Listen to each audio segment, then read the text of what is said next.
Hello, everyone. I'm Jules, your practical mystic, empowering you to walk your mystical path with practical feet.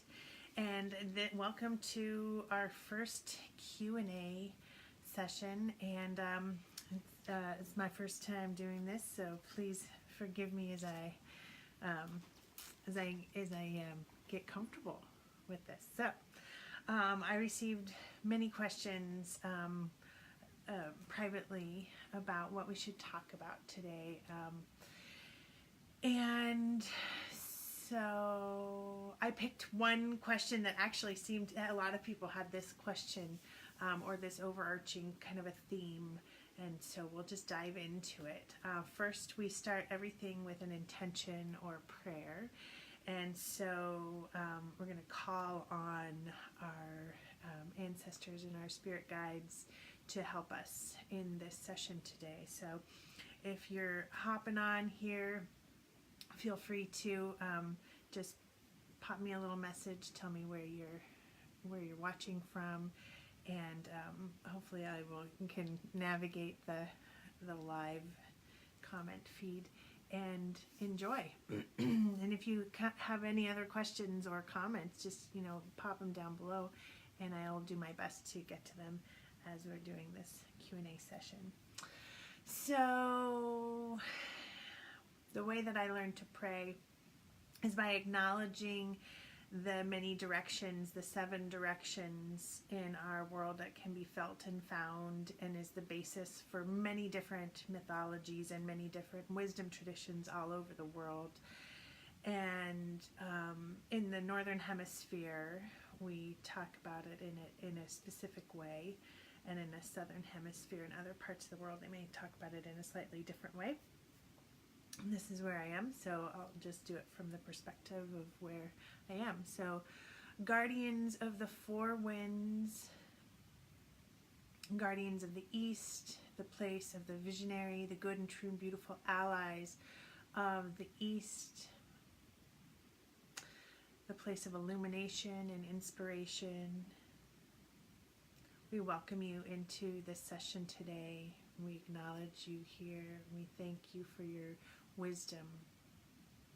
Guardians of the South, the good and true and beautiful allies of the South, the place of the clear, strong, open, and full heart, the place of the fire within us that burns no wood, the place of our healing, the place of our funny bone and our wishbone and our backbone. We acknowledge you in this space, in this session today. We thank you for showing up here today. Good and true and beautiful allies of the West, the place of the waters and the deep waters of the emotional aspects of ourselves, and the place of the teacher. We acknowledge the good and true and beautiful allies of the West here today. Thank you for helping us to see and acknowledge and dance with our shadow selves and ask deep questions and find deep heart and meaning so we can be our own teachers. We welcome you here and we acknowledge you here. Thank you. Good and true and beautiful allies of the North, place of the dream time, the place of winter, and where things return back to the earth so that they can be transmuted and reborn again into new life in the spring. We acknowledge you and we thank you for the teachings on knowing what to stand for and what not to stand for. And we thank you for the place of the warrior. We thank you for your presence here today in our circle. Oh, the sacredness of the dynamic nature and the sacredness of the feminine receptive nature. That part of us that can act and show and take steps forward, and the place within us that can receive and can listen deeply and nurture. We thank you for your presence here today. We thank you for showing up here today. And sacred mystery, Great Spirit, God, all that is and all that is not, the many names of the infinite, the universe. Thank you so much for your presence here. And we acknowledge that this is work that we are doing for you. Thank you. Okay, so, like I said, I received many questions, and I had lots of questions about, so this is sort of an amalgam of about 5 different questions. Jules, there's so much craziness happening in the world right now. It's very difficult to watch the news, to be on social media, to be talking with friends. I don't know how to be in that discourse of where family members, friends believe different things than I do. How do I even function in the world right now when I feel so overwhelmed with all of the craziness that's happening? And I really want to thank you and acknowledge those 5 people for asking this question, because I think it's something that many of us have been feeling, and including myself, been feeling like there's so much happening right now, so much it's even hard to put a finger on where the distress is. And it's hard to, as folks who are sensitive, I know in myself it's difficult to separate my day-to-day life and going about my day-to-day existence and life when there's so much craziness happening in the world, politically and economically and just energetically and consciously. And yeah, I'm just going to acknowledge that it feels really messed up right now, really messed up in so many ways, and it has for a while. We've been dealing with this for a long time. And I will also say that I am sitting in a place of privilege, and for many folks, this has been effed up for a lot longer. And for many folks, they've been feeling this shit for so much longer than I even realized, just from sitting in my own place of privilege. So I want to acknowledge that, first of all. This is not a new thing. This is not a new thing, but the challenges that are coming up feel really new to many of us who are kind of just waking up. So I'm going to put myself in that same bucket. I'm just waking up in a lot of ways. I want to acknowledge that. It's really important that I just am really honest. I'm not perfect. I have good intentions, but that doesn't mean I've always been awake. So it's a huge shift energetically, and this, like, the downloads that have been coming through via Dreamtime and via meditations when I pose this question.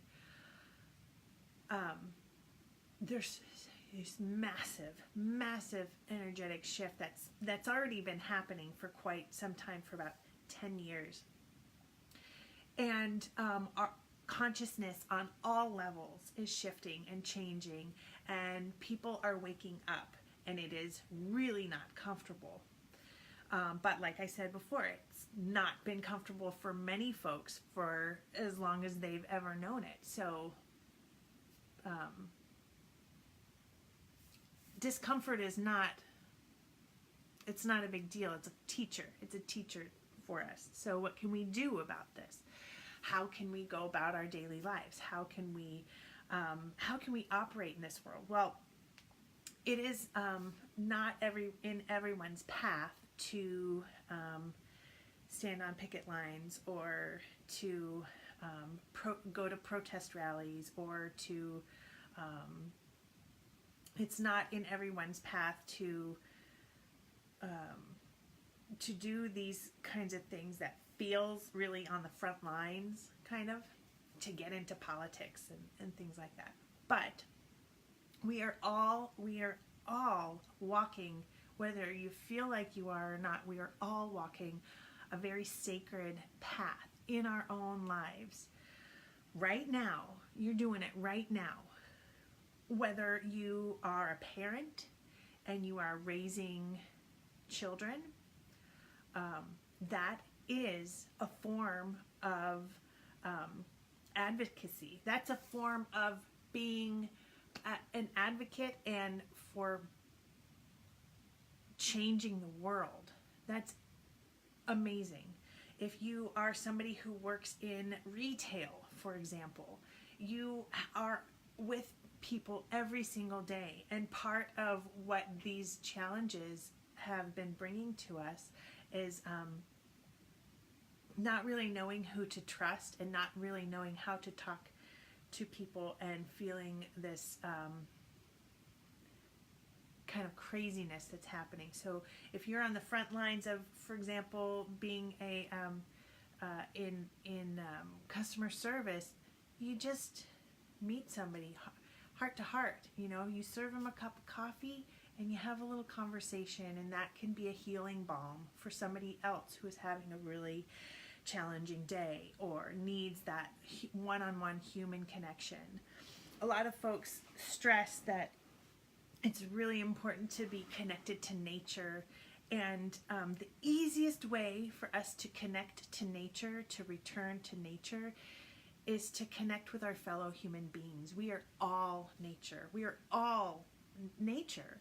And so it's not always possible to go out into the woods or out bush and camp, but we can look each other in the eye and give an acknowledgement, or a smile, or a handshake, or a hug,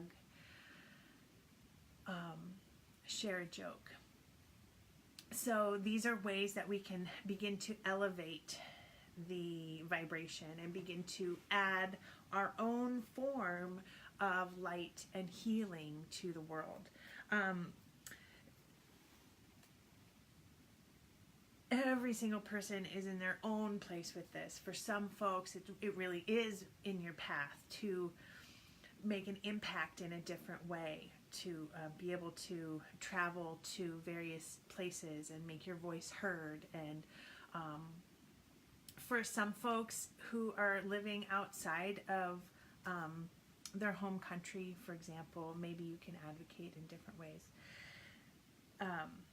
Use your place of privilege. Use your place wherever you are to raise up others, to raise up the vibration of others, to illuminate folks who might not be heard otherwise. There's a family, a mentoring family, and who live in Bali, the Unstoppable Family. Hello, Unstoppable Family.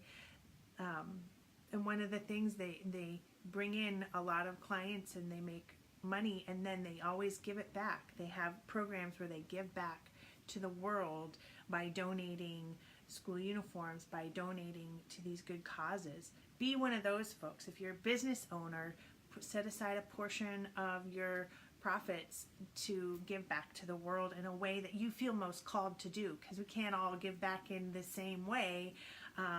But if we have a passion in particular areas, it will spread the wealth out. And it doesn't have to be a lot. A little, even just a little bit helps. And just raising the word. So one person asked, how can I keep from shutting down? Because all this information is so overwhelming. And this is really what happens with people who lead their lives with their heart wide open. It's such a beautiful and exquisite place to live your life from, and it requires a certain amount of tending to yourself and boundary setting and clearing and recognizing where you are and how the places where you can thrive and the places that might be better to avoid. So for example, I don't do much watching. I don't watch the news. If there's something big that happens, I will seek out a reputable source and learn that way. It can be difficult on social media, but if you know where to look, make sure you're getting your information from the reputable sources. I know myself, does not do me any good to read the rhetoric that happens over and over again, because then it gets in my head, and then I can't do my work of helping other people, helping to lift other people up, helping to connect folks to their own intuition and to their own allies and ancestors. So if I cut out that particular stressor in my life, I can do my work in a very different way. It doesn't mean I turn my head away and don't stay informed, but I do it in a very specific way. So I invite you to research how you can do that for yourself. The other thing is that there's times when I notice myself, and I think I talked with some other folks who notice themselves just needing to kind of take a break, step back from the challenges in life. Like you get to the end of the work week. When I worked a 9-to-5 job, you get to the end of the work week. What do? Friday knockoff. You go out, you get some dinner, you have a couple of cocktails or drinks or whatever. You hang out at home, watch a movie. You find your own little way to allow yourself to mentally just take a break. Okay? There's no judgment here. I'm not judging anybody. It's not wrong or anything, but just recognize that that's exactly what you're doing. There's beauty in that. There's beauty in finding the places where it's where you can rest and check out. A lot of people have a couple of cocktails. Awesome, great. Just recognize that that's you having a break, mentally checking out. Totally fine. Some folks, binge watch their favorite show. That's you choosing to check out in this way, and that's totally fine. There's no judgment there, but just recognize that that's what you're doing. The goal is not to always be on. So if you're always on, it can be quite exhausting. But the goal is to just be really conscious of when it is that you're on and paying attention, and when it is that you're not, when you're choosing to take a break. Super easy. I'm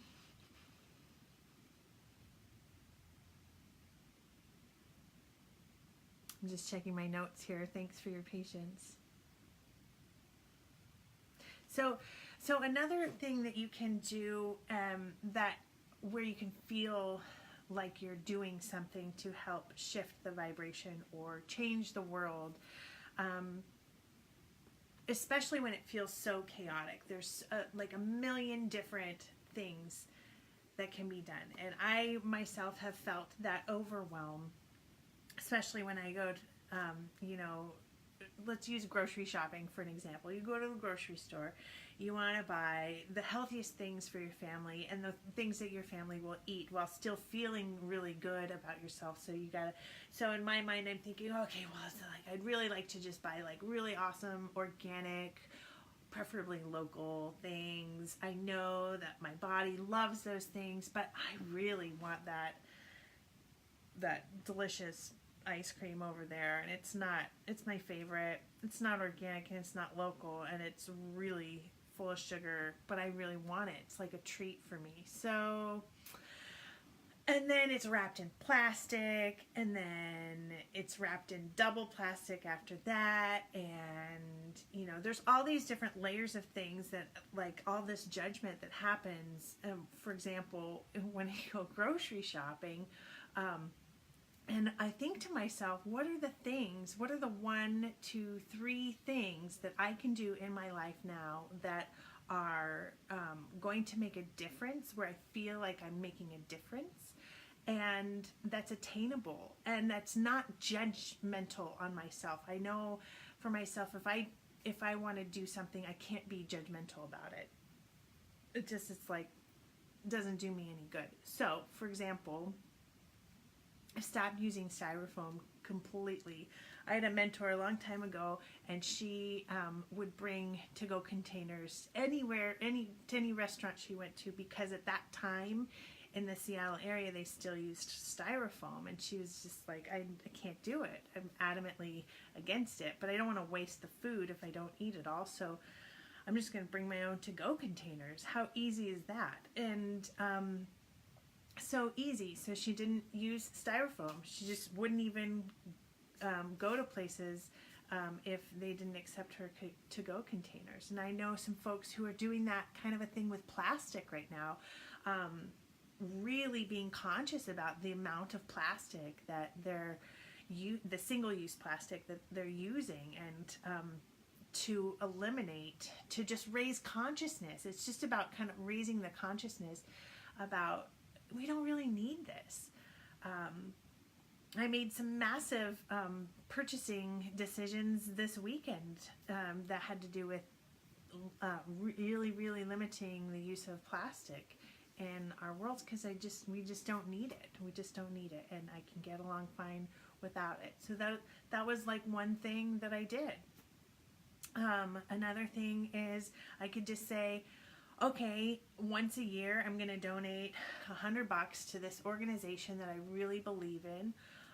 Or it could be that you're going out and planting trees for one weekend out of the year, and that could be like your family, the family thing that you do to help the planet, help raise awareness. And another thing I was talking to a friend recently, and she and her girls went around and picked up lightly used furniture in the back of their pickup truck, and took it to the Salvation Army for folks who need that kind of a thing. There's already so many different things that you can do that can help you feel like you're adding to the vibration of the planet, that's not overwhelming, and that's not going to keep you in a place of overwhelm and in a place of stuckness. You just do one little thing. Start off with just one little thing, and you make that your thing. Whatever it is. Maybe no straws. Maybe you're just done with straws. And it's pretty easy to do if you're just picking one thing. But if you're overwhelmed with a million different things, then yes, it will keep you from moving and doing anything at all. And that's kind of going backwards. So, there's a lot of folks who have had questions about their own life path, and there's a lot of folks who had questions about ways in which to direct their path so that they know that they are moving in the right direction. And it comes down to this. Now, there's no one formula for this. It just depends on where everyone is at, and it depends on the way in which you choose to communicate with your own higher power. But I recommend, for those of you who are questioning whether or not to, like you're at a turning point and you have 2 decisions or 3 decisions to make, just imagine yourself making one of those decisions, and just imagine yourself 3-4 months down the line, a year down the line, as if you have made that one decision, and feel within yourself if you have any regrets, if you have any questions, if you have any, if it feels like it's a good place for you to be. And just take a mental note of that. And then try it with the other option. Feel yourself there making that decision. Do you feel good about it? Does it feel like you are moving forward and moving in the direction that you want to go? Or is there something else that's not quite right about it? It's just one way to kind of feel out a couple of different options. And then hopefully you can glean some good, clear wisdom from that. There were some other questions, and I think that we'll wait for those when I have a little bit more time to do a meditation around clearing your aura and clearing your chakras. And I can post that in this group at another time, on this page at another time. So for now, thank you so much for watching, and I hope you are all having a beautiful day, and I look forward to talking with you soon. Let me know if you have other questions. Oh yeah, we'll do another Q&A next Monday.